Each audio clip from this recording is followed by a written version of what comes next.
Greetings to you, friends. My name is Dougan of Dougan's Consult. I am coming to present to you a very important subject. The topic is how to master time management. Time management is very essential for your health, inner peace, and mental well-being. When your time is out of control, you end up developing stress, anxiety, and depression, which eventually results in many failures in life. To be in control of your time, you have to be effective in these 4 key areas. Number 1, you have to have a desire to act, desire to work, desire to make decisions. Number 2, you have to be decisive. You have to decide on what to do. You have to decide on the direction that you have to go. Number 3, determination. As you desire and decide, you have to determine to make a move of every thought, every choice, every desire and decision. And number 4 is discipline. You need to discipline yourself to go through all these points that I have mentioned. You must have an intense and a burning desire to get your time under control and also to achieve maximum effectiveness. And secondly, you must have make a clear decision that you are going to practice good time management techniques until it becomes your habit. You must also be willing to persist in the face of all temptations to the contrary until you have become an effective time manager. And your desire will reinforce that determination. And finally, you must discipline yourself to make time management a lifelong practice.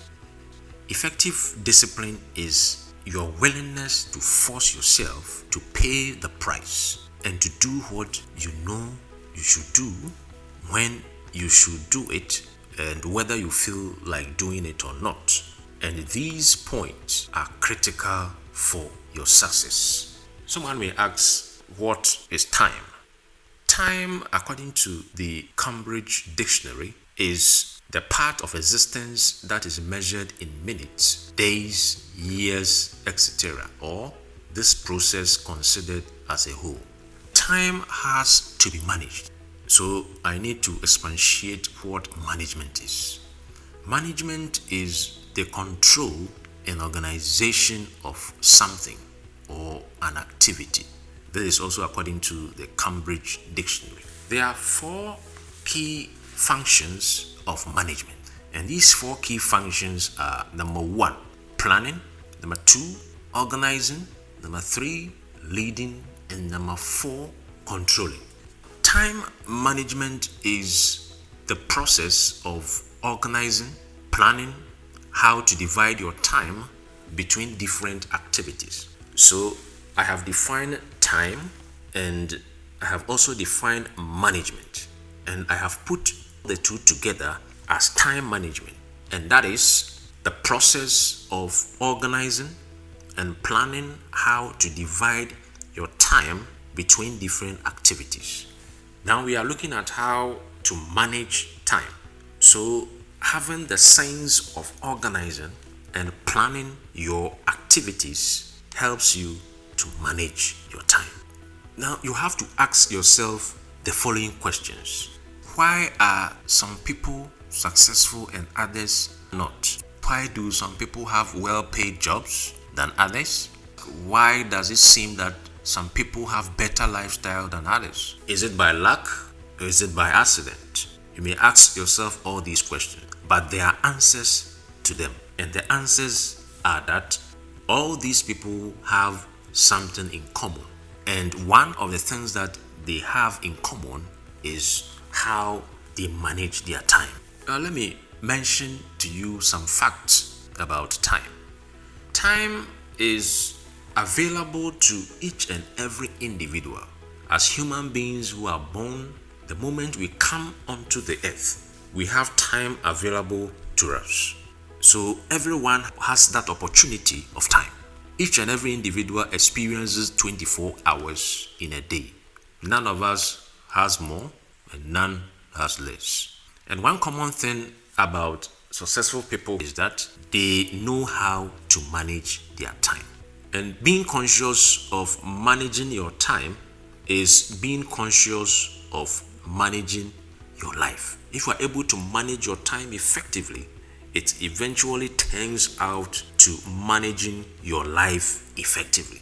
And when you value time and use it efficiently, you are on the road to success. So now we are linking efficient time management to success. So we are realizing that if you are able to manage your time effectively, you are on the road to success. And this does not come easy. You need something that we call the willpower. You have to determine, you have to discipline yourself to be able to achieve that. Without this, you cannot be able to achieve effective time management. I'll go straight to mention to you some key points that you need to consider in managing time effectively. The first point you need to consider is you have to set goals for yourself. How do we set goals? You must clearly define what you want to achieve in life. Your goals must be something that motivates you. So in setting goals for yourself, they must be things that are valuable to you.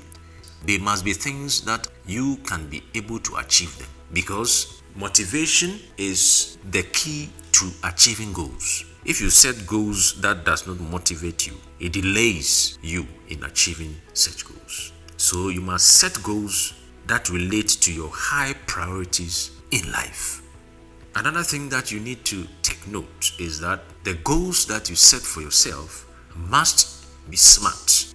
The goals must be specific, must be measurable, must be achievable, must be relevant and time-bound. Set goals in your personal life, in your career, in your family, and then about your job. It is also recommended, and it is very important, that in setting goals for yourself, you have to have a book or a pen or a paper and write down those goals. Writing down things happens at two levels. We have the external storage and then we have encoding. External storage is very easy to explain. That is where you are storing an information containing your goals in a specific location. Example, writing them on a paper or saving them onto a drive or something. This is the easiest one. Now, you can do that and then paste that paper on your fridge or on any surface that is visible to you to be able to read them anytime you encounter that paper or that list. This one doesn't take a neuroscientist or doesn't take a scientific explanation for you to be able to do this. Now there's the second one, which we call the encoding, which is a biological process by which the things that we perceive travel to our brain's hippocampus, where they are analyzed. And from there, decisions are made about what we get stored in our long-term memory. Neuroscientists have made us understand that writing improves that encoding process. In other words, when you write your goals down, it has a much greater chance of being remembered. So set goals for yourself and remember that the goals are smart, and then you must put the goals down on a paper. So that is the takeaway for the first point. Now moving on to the second point is a well-organized action plan.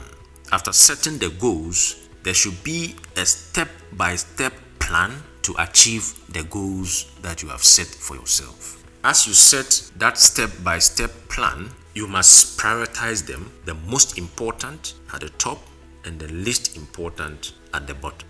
Lack of proper action plan will lead to a lot of frustration, stress, and eventually underachievement and many failures in achieving your goals. That is why it is very important for you to well organize your plan to achieve the goals that you have set for yourself.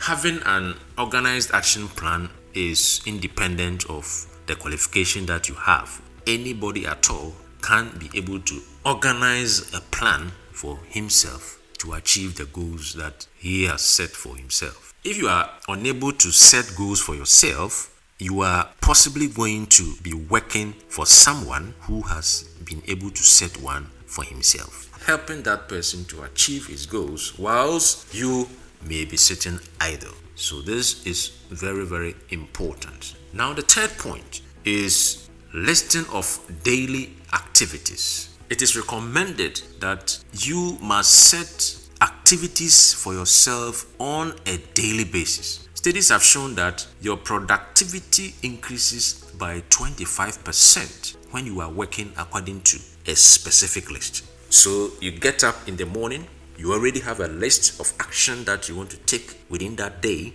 and you follow that in orderly manner to achieve those activities. And it is recommended that you make that list a day before. So you make the list, you sleep over the list, you wake up into action, and you are able to complete the list in that order.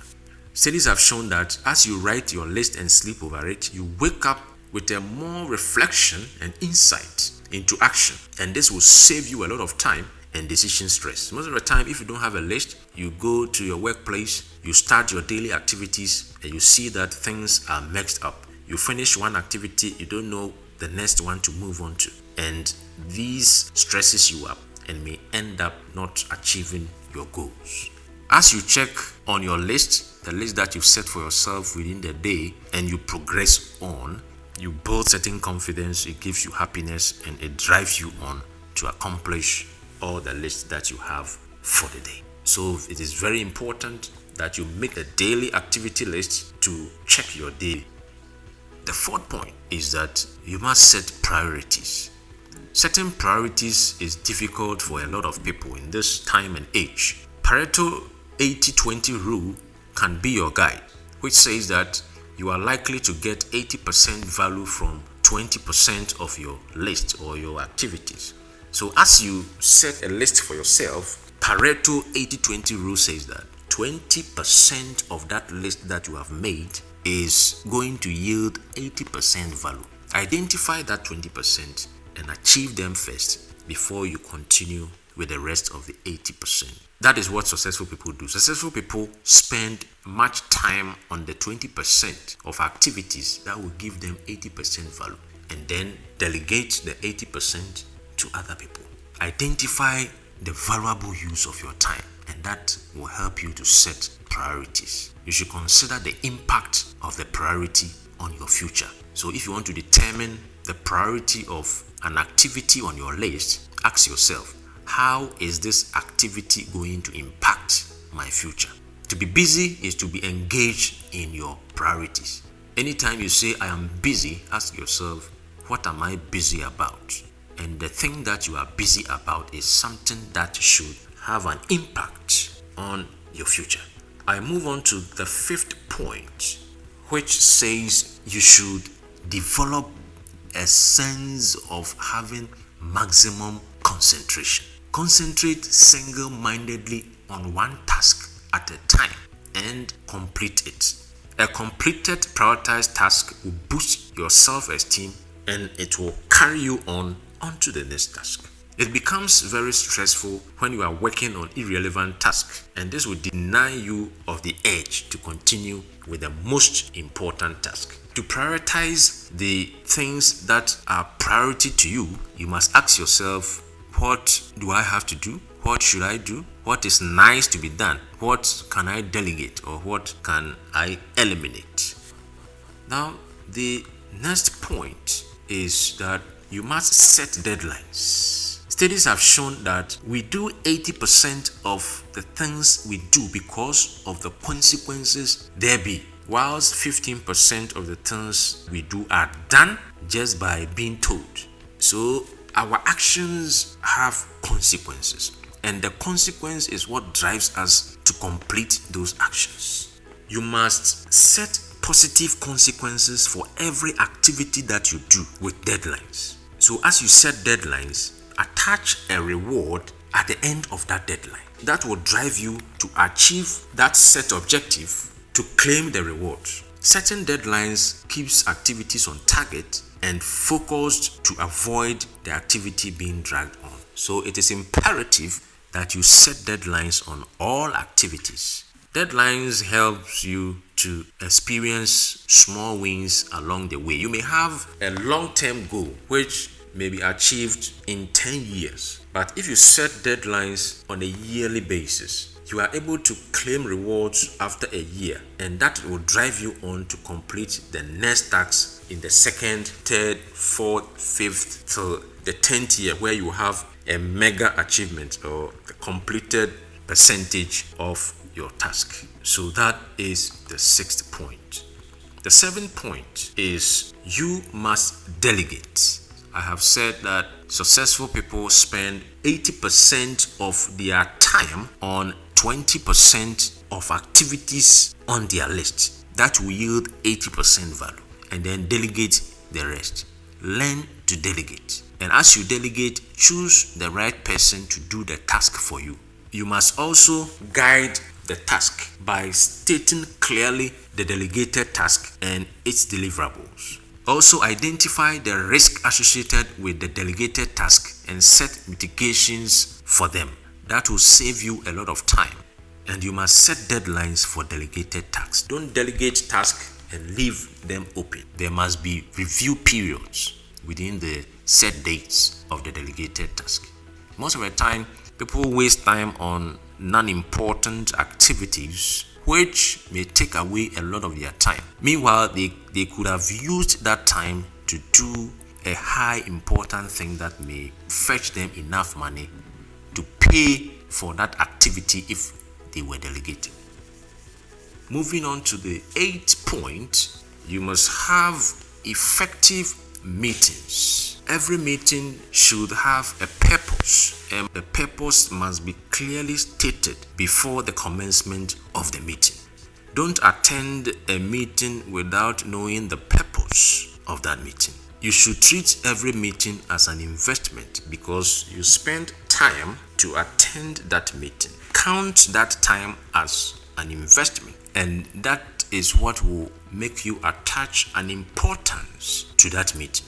Most of the time, if you know the purpose of meetings, you are able to choose meetings that are important for you to attend and the ones that you can ignore.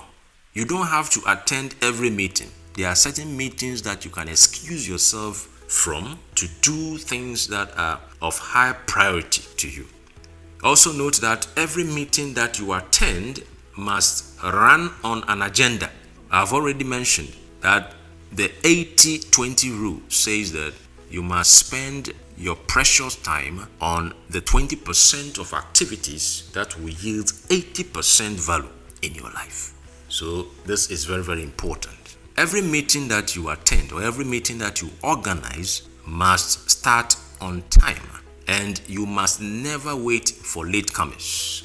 Most times you attend a meeting which is supposed to start on a particular time, and that time will reach, but the meeting will never start. We will add on a certain time to wait for latecomers before the start of the meeting. This is so wrong. We are advised or we are encouraged that we must start meetings on time and never wait for latecomers. If a meeting is supposed to start at 10 o'clock, the meeting must start exactly at 10 o'clock. And it is also advised for time management purpose that every meeting must close 5 minutes earlier. Now, listen to this important point. After every meeting, there should be an action plan. After every meeting, we should ask who will do what and by when, and must be delivered on that set date or that set time. So each meeting must end with an action plan. That takes us to the 9th point, which says that avoid interruptions. There are 2 major types of interruptions that you may encounter within your working environment. Number 1, visitors. Number 2, phone or mobile phone. It is advised that you desist from checking mails or you desist from playing with your phone when you are working on serious tasks to prevent you from switching from the task to checking things on the phone. You must avoid time wasters. Time wasters are people who come close to our desk or who come close to our working space and then spend time to chat with us, taking our minds off the serious task that we are engaging in. There are strategies to avoid these people. Anytime you see these people approaching you, you can excuse yourself or you can stand up to talk to them for some time. You should not allow such people to grab a seat and sit by you. That will make them end up spending enough time taking your mind out of the task that you are doing and waste all your time within the day. So avoid time wasters by preventing them of spending a longer time at your working environment. Now the 10th point is you must make good use of your transition time. This point is so important to your personal growth. In between time of two major activities is what we call the transition time, and we are advised to make good use of that time for our personal development. How are we able to do that? You may have one activity in a certain time, and in between time you may have to drive to attend to the next activity. You can turn your car into a mini lecture hall by listening to key audio presentations that are arranged for personal development. You can also read books, read materials that are educational. These all helps in developing your personal growth. You must spend at least an hour each day to invest in your mind and yourself. You must read, you must study, you must take notes, and that is what will help to develop your personal growth. As an individual, you must make personal development a priority. So your transition time must be used very effectively. Don't use them to chat on unnecessary things. Now the 11th point is about punctuality. According to the Cambridge Dictionary, punctuality is the fact of arriving, doing something or something happening at the expected or correct time and not late. So you must make punctuality a priority. You must gain reputation for punctuality.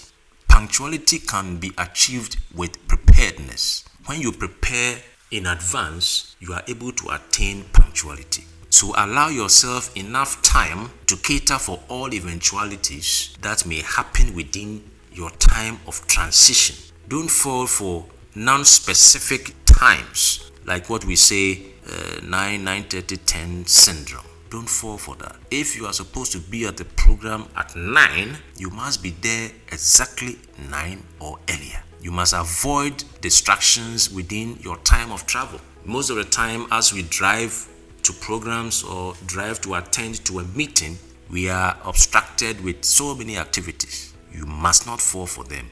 Lateness is an insult and deception to the other party. Lateness is a waste of time and can also lead to many failures in life. So preparation is one of the keys to punctuality. If you are constantly late leaving your house in the morning, you must set up the night before. The night before, you must do the following. If you have to wear clothes, you must choose the clothes that you are going to wear, lay them out, pack your briefcase, leave it by your door. Make sure that your house keys, your car keys are prepared at a strategic place that you are able to identify them. Don't wait till the time that you have to move that you'll be searching for things. These are measures to help you attain punctuality.